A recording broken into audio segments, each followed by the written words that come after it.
भारत में मृत्युदंड देने के न्यायालय यानी कोर्ट, भारत में जो मृत्युदंड देंगे वो कोर्ट कौन कौन से हैं? भारत में पहला जो कोर्ट है वो सुप्रीम कोर्ट है, यानी उच्चतम न्यायालय है। सुप्रीम कोर्ट जो है वो मृत्युदंड दे सकता है। दूसरा जो है हाई कोर्ट यानी उच्च न्यायालय, उच्च न्यायालय जो है वो भी फांसी की सजा यानी मृत्युदंड दे सकता है। तीसरा जो है court of session, court of session लिखिएगा, कहीं भी लिखेंगे कोर्ट ऑफ सेशन लिखेंगे, सेशन कोर्ट नहीं लिखेंगे, कोर्ट ऑफ सेशन ही होगा, यानी सत्र न्यायालय। सत्र न्यायालय जो है किसी व्यक्ति को सजा दे सकते हैं, मृत्युदंड दे सकते हैं। चौथा जो है एडिशनल कोर्ट ऑफ सेशन यानी अपर सत्र न्यायालय, अपर सत्र न्यायालय भी मृत्युदंड दे सकते हैं, मृत्युदंड दे सकते हैं। लेकिन दो कोर्ट हैं, कोर्ट ऑफ सेशन और एडिशनल कोर्ट ऑफ सेशन, ये दोनों जब भी मृत्युदंड देंगे, जब भी मृत्युदंड देंगे तो हाई कोर्ट से उसकी पुष्टि यानी कंफर्मेशन होना जरूरी है। हाई कोर्ट जो है कंफर्मेशन अगर दे देता है कि हाँ ठीक, एडिशनल कोर्ट ऑफ सेशन को और कोर्ट ऑफ सेशन को, तो ये फांसी की सजा दे सकते हैं, किसी व्यक्ति को मृत्युदंड दे सकते हैं। जब तक कंफर्मेशन नहीं होता है हाई कोर्ट से तब तक ये लोग मृत्युदंड नहीं दे सकते हैं।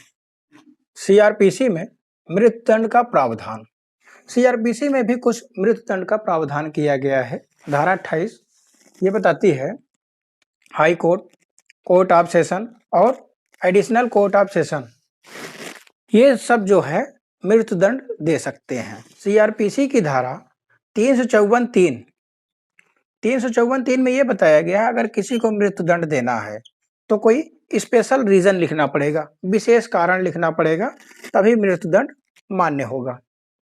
सीआरपीसी की धारा 354(5) में ये लिखा गया है कि गर्दन में फांसी लगा के तब तक लटकाया जाएगा कि जब तक व्यक्ति की मृत्यु ना हो जाए, जब तक कि वो मर ना जाए तब तक उसको फांसी पे लटकाया ही जाता है। वैसे लटकाने के 2-3 मिनट के बाद ही आदमी मर जाता है, लेकिन उसको लगभग 1 घंटा या 2 घंटा लटकाए रहते हैं और बीच बीच में डॉक्टर जो है उसको चेक भी करते रहते हैं कि अगर मरा नहीं है तो तब तक उसको लटकाया जाता है।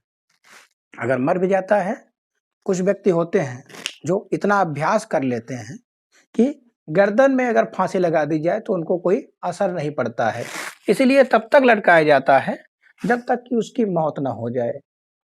और डॉक्टर की टीम जो है उसको चेक करती रहती है बीच बीच में कि कहीं अभी जिंदा तो नहीं है, अगर जिंदा है तो तब तक उसको लटकाया ही जाएगा जब तक कि वो मर ना जाए।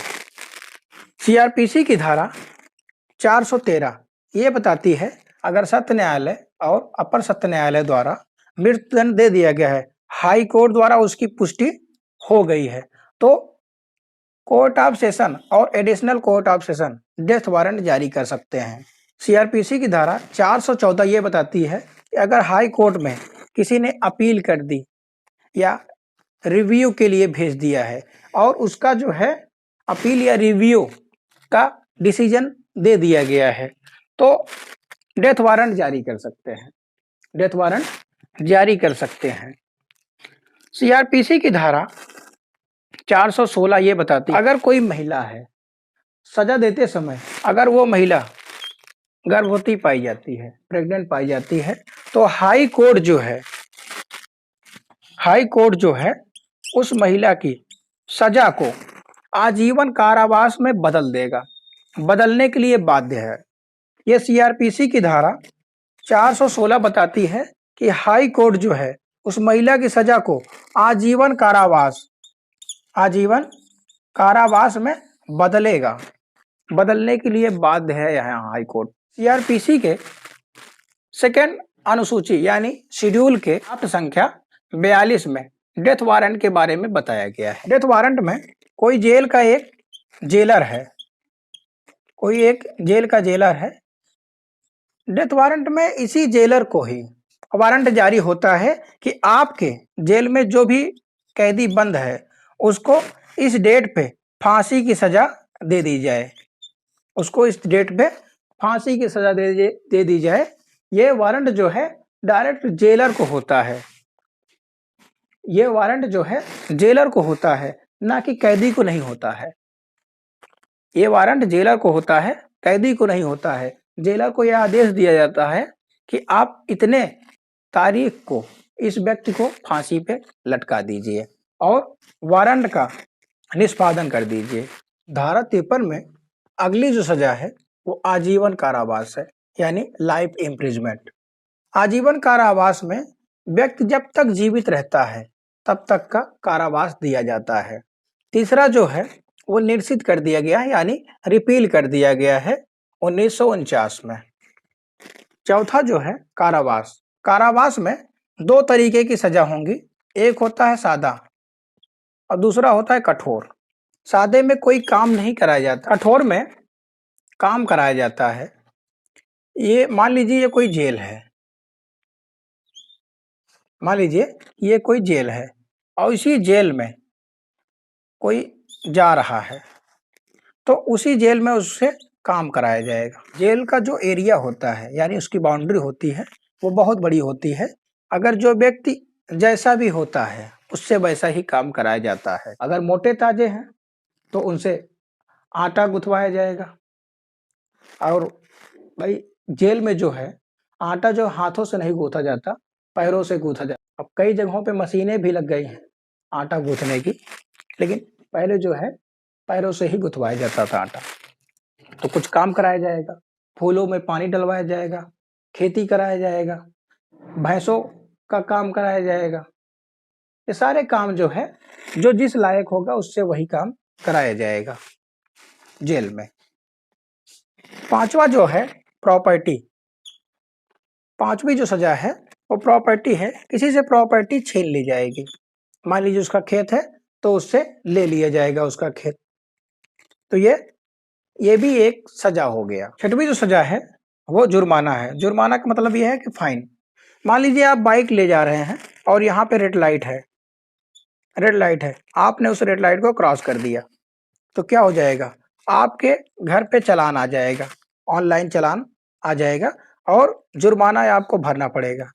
ये क्या है, ये सजा है, ये भी सजा है। जुर्माना भी एक तरीके से सजा ही होता है।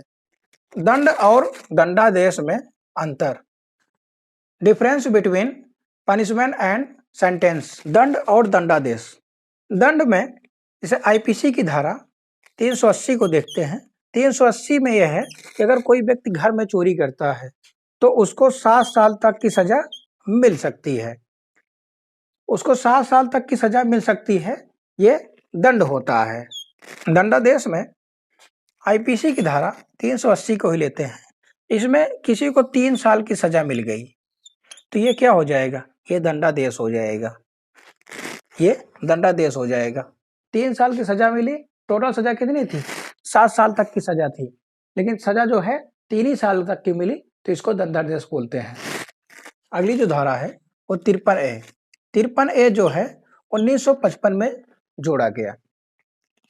जो हम दंड के प्रकार बताए हैं, दंड के प्रकारों में जो तीसरा प्रकार जो था वो निर्वासन। निर्वासन का मतलब यह होता है कि देश निकाला का आदेश। देश निकाला का आदेश, देश निकाला इसमें यह बताया गया है किसी व्यक्ति को 1955 के पहले अगर देश निकाला का आदेश दिया गया है किसी समय के, ये माना जाएगा कि उतने समय के लिए वो कठिन कारावास से दंडनीय है, वो कठिन कारावास उसको सजा दी गई है, ये माना जाएगा। निर्वासन के प्रति ये अर्थ लगाया जाएगा।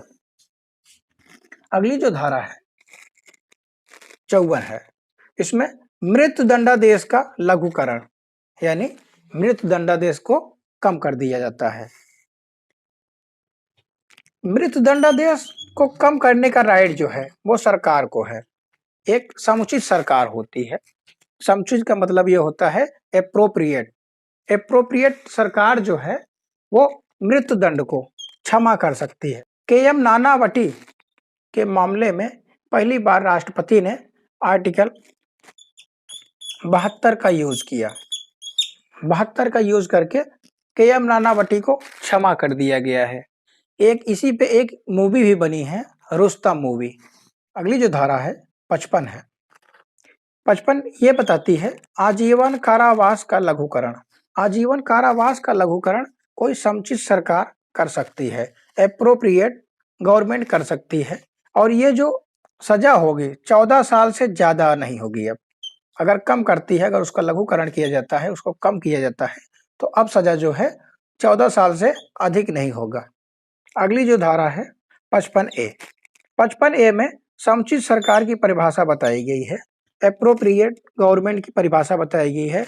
और इसमें यह बताया गया है कि इसमें केंद्र सरकार और राज्य सरकारें दोनों आती हैं।